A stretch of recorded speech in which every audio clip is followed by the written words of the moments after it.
de pouvoir partager ces quelques instants avec vous. C'est un privilège d'être dans votre assemblée, que je bénis au nom de Jésus-Christ. C'est un privilège que de vous avoir ce soir. Bienvenue à chacune d'entre vous. Vous êtes dans la maison du Père. Bienvenue, soyez à l'aise. Surtout ne stressez pas. No stress. Dis à ta soeur, no stress. No stress. Relax. No stress, ça va aller. Parce que ce soir, Jésus-Christ a encore quelque chose pour toi et moi.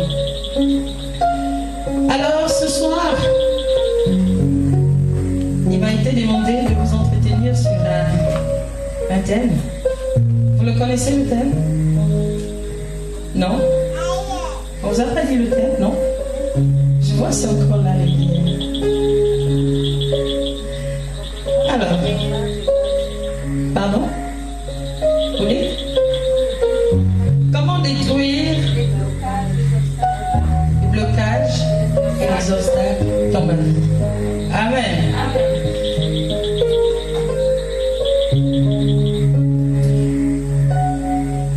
Vous savez, Jésus-Christ a eu raison. Il a eu raison à 100% de venir. D'accepter que le Père lui dit, qui enverrai-je? Et il s'est porté volontaire. Porté volontaire pour venir nous apporter le salut. Il est parti du ciel, il est venu jusqu'à nous, il s'est fait chair pour que nous le voyions visiblement et pour pouvoir partager notre quotidien avec nous. Amen. Amen. S'il n'avait pas pris la forme humaine, ça allait être un peu compliqué quand même, parce que l'homme, l'être humain que nous sommes, se sent bien à voir, à toucher avant de croire. Amen. Mais Dieu connaissait toutes ces choses avant même que nous soyons conscients de cela. Et Jésus-Christ, donc, en venant, s'est fait chair pour partager notre commun, pour partager notre quotidien avec nous. Et donc, à parler des blocages, des obstacles, pour Jésus-Christ, en fait, c'est pas étrange. Le saviez-vous? Ce n'est pas du tout étrange parce qu'il a partagé notre commun. Il a partagé notre quotidien. Non seulement cela, mais parce qu'il était aussi dans la chair. Il a eu à être aussi dans la chair. Donc, il connaît toutes ces réalités. Il n'ignore rien. Mais absolument rien. Raison pour laquelle il est venu se donner à la croix. Pour régler une seule et bonne fois pour toutes ce genre de problème. Il a eu l'occasion de toucher du doigt. Il a eu l'occasion de vivre nos problèmes, de vivre nos soucis, de vivre tout ce qui peut être des blocages, tous les obstacles dans nos vies. Non mais Jésus est bon, non? Amen. Mais heureusement que nous avons affaire à lui, hein? Heureusement que c'est lui, hein? Non, mais heureusement que c'est lui, n'est-ce pas? Au fait, si ce n'était pas lui, ça allait être un peu compliqué. Parce qu'aujourd'hui, on entend tout. Dans nos rues, ça court. On entend qu'il faut maintenant... Tu as un enfant, puis si tu as un enfant, il faut donner. Vous connaissez, non? Qu'est-ce que tu as? Il faut donner ce que tu as.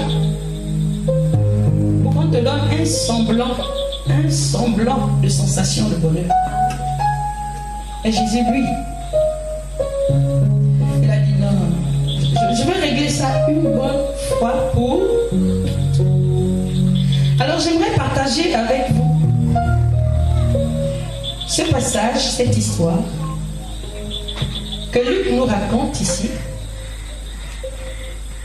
de son vécu avec Jésus-Christ quand Jésus était sur terre. Luc 19, chapitre 19, je lis à partir du premier verset. C'est l'histoire de Zachée, le publicain, qui lui aussi avait ses réalités, qui lui aussi avait son quotidien, mais qui avait aussi ses soucis certainement. Mais lisons d'abord et écoutons qu'est-ce que Luc nous rapporte ici comme fait à ce laps, à cette partie de la vie de Jésus-Christ sur la terre. Et va intervenir alors Zachée, le publicain comme on l'appelait. Luc 19, à partir du verset 1. Jésus étant entré dans Jéricho, Jéricho c'est une ville, traversait la ville. Donc Jésus en fait traversait la ville, comme on peut dire la ville de Libreville. Et voici un homme riche appelé Zachée, chef des publicains, cherchait à voir qui était Jésus. Mais il ne pouvait y parvenir à cause de la foule, car il était de petite taille. Excusez-moi. Il courut en avant et monta sur un sycomore pour le voir, parce qu'il devait passer par là.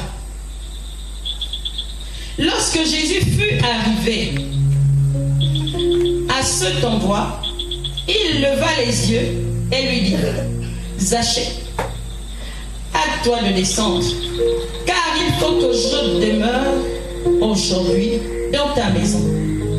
Zachée se hâta de descendre et le reçut avec joie. Voyant cela, tous murmuraient et disaient: il est allé loger chez un homme pécheur. Mais Zachée, se tenant devant le Seigneur, lui dit: voici, Seigneur, je donne aux pauvres la moitié de mes biens. Et si j'ai fait tort de quelque chose à quelqu'un, je lui rends le quadruple.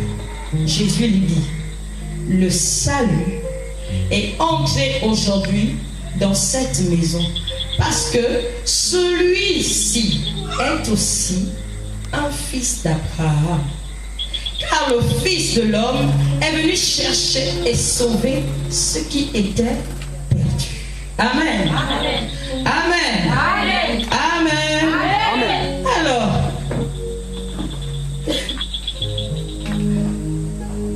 dans cette histoire de Zachée, il nous ressort ici que Jésus, en fait, lui traversait la vie.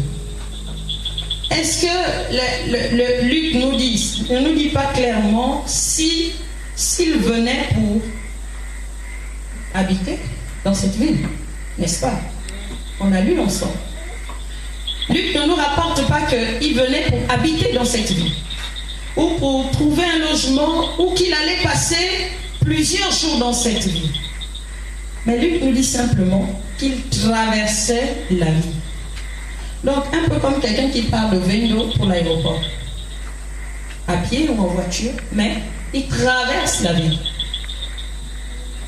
Amen. Amen. On continue. Et voici un homme riche, appelé Zachée, chef des publicains, cherchait à voir qui était Jésus. Je veux attirer notre attention sur un petit fait. Verset 3.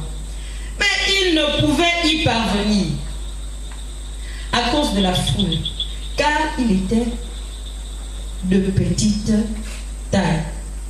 Alors ce soir, nous voulons parler des blocages et des obstacles qui jonchent nos vies.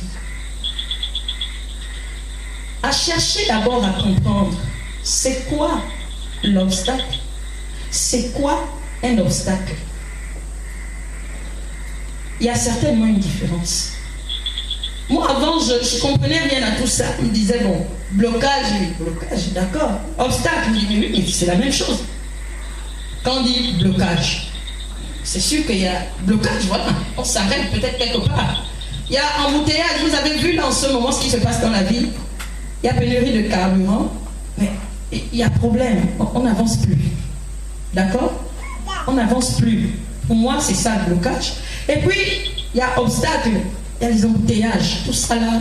Moi, je mets dans obstacle et voilà, tout ça, bousculade.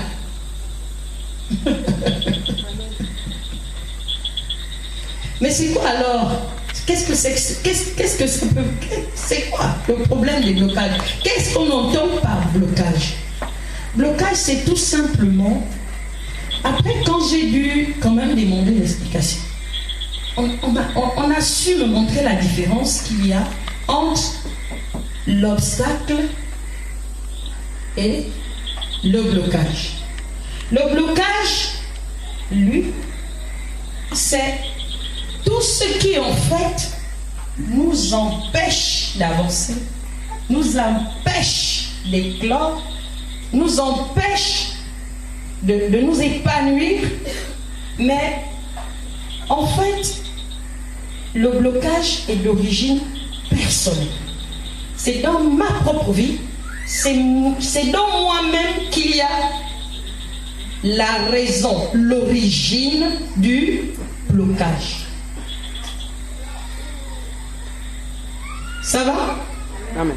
C'est moi-même, c'est en moi-même que ça se trouve. L'origine, ce qui se manifeste, ce qui occasionne, qui orchestre le blocage dans ma vie, c'est les raisons, l'origine, c'est en moi-même. Ça va jusque-là? Amen. Alors, quand on écoute l'affaire de notre ami le publicain là, on nous dit au verset 3 qu'il voulait tellement voir Jésus, parce que honnêtement Jésus, hein, non, mais Jésus c'est une star, c'est un peu comme on va vous dire, vous avez entendu parler de Michael Jackson quand il est arrivé au Gabon?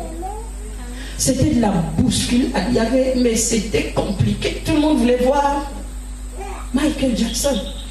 Ou alors quand j'avais appris quand Samuel Eto'o fils était arrivé ici, juste après qu'il ait été nommé Ballon d'Or, je ne sais pas trop quoi là. Il était venu ici au Gabon.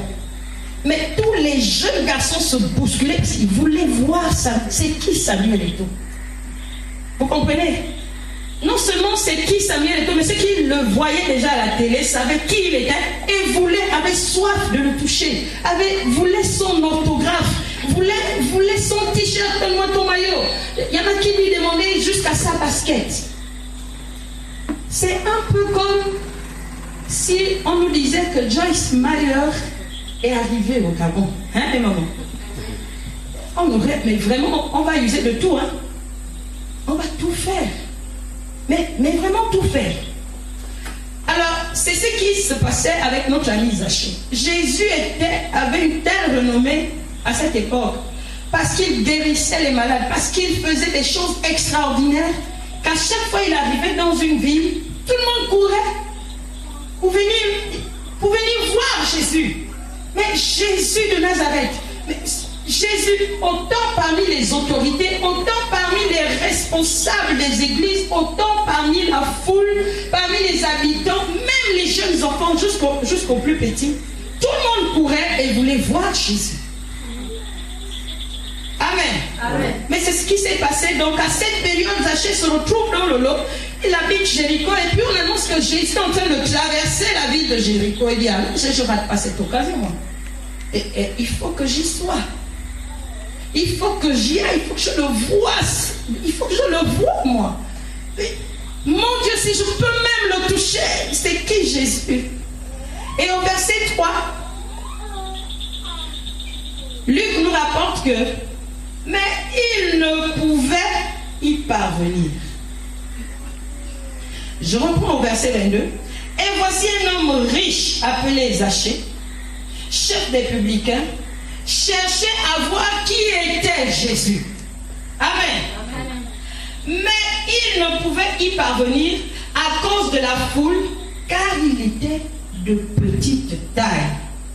Alors tout à l'heure, je venais d'expliquer c'est quoi l'obstacle. Et je disais que en fait, c'est toute situation, c'est tout ce qui nous empêche d'évoluer, qui nous empêche d'atteindre un but, qui nous empêche d'éclore, de grandir, de